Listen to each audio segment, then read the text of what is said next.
வணக்கம். நான் உங்கள் ராமன். ஒரு ஊரில் அம்மனுக்கு உகந்த நாளில் அந்த அம்மனை அலங்கரித்து தேரில் உட்கார வச்சு வீதியில் அழைச்சிக்கிட்டு போயிட்டுருக்காங்க. அந்த அம்மனும் ஊருக்கு அருள்பா வச்சுக்கிட்டே போயிட்டுருக்காங்க. திடீர்னு நடு ஊரில் அந்த அம்மன் கோபுரத்தோடு சாஞ்சிட்டாங்க.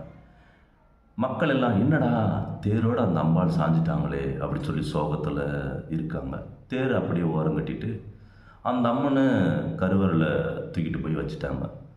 ஊரும் உறங்கிட்டுருக்கு. சோகத்தில் இருந்துட்டு நடு சாமத்தில் ஊர் உறங்கிட்டுருக்கு. திடீர்னு பக்தன் எழுது போய் அந்த அம்மனோட கருவறை வாசப்படியில் உட்காந்து அழுதுட்டு கேட்குறான், அம்மா அம்மா 48 நாள் கடும் விரதம் இருந்து தவம் இருந்து உன்னை அலங்கரித்து தேரில் உட்கார வச்சுட்டு அழைச்சிட்டு போனா நீ இப்படி சாஞ்சிட்டியே அப்படின்னு அந்த பக்தன் கேட்க அந்த அம்பாள் கூறினாலாம், மகனே, நாளுக்கு நாள் தேர் கோபுரமும் கோவில் கோபுரமும் உயர்கிறதே தவிர மக்களாகிய உங்களிடத்தில் நல்ல எண்ணங்கள் உயரவில்லையே.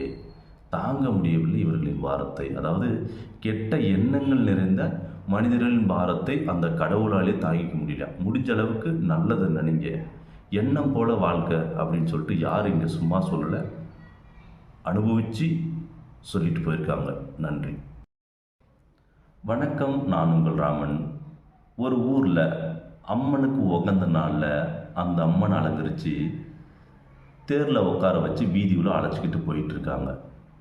அந்த அம்மனும் ஊருக்கு அருள்பா வச்சுக்கிட்டே போயிட்டுருக்காங்க. திடீர்னு நடு ஊரில் அந்த அம்மன் கோபுரத்தோடு சாஞ்சிட்டாங்க. மக்கள் எல்லாம் என்னடா தேரோடு அந்த அம்பாள் சாஞ்சிட்டாங்களே அப்படின்னு சொல்லி சோகத்தில் இருக்காங்க. தேர் அப்படியே ஓரம் கட்டிட்டு அந்த அம்மனை கருவறையில் தூக்கிட்டு போய் வச்சுட்டாங்க.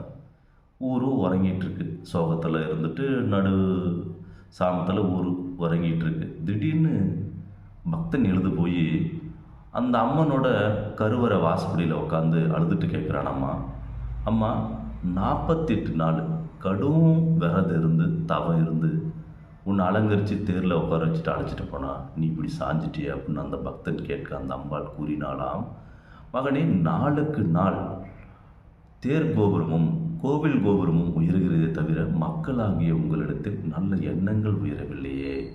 தாங்க முடியவில்லை இவர்களின் பாரத்தை. அதாவது கெட்ட எண்ணங்கள் நிறைந்த மனிதர்களின் பாரத்தை அந்த கடவுளாலே தாங்கிக்க முடியல. முடிஞ்ச அளவுக்கு நல்லதை நினைங்க, எண்ணம் போல வாழ்க்கை அப்படின்னு சொல்லிட்டு யார் இங்கே சும்மா சொல்லலை, அனுபவித்து சொல்லிட்டு போயிருக்காங்க. நன்றி.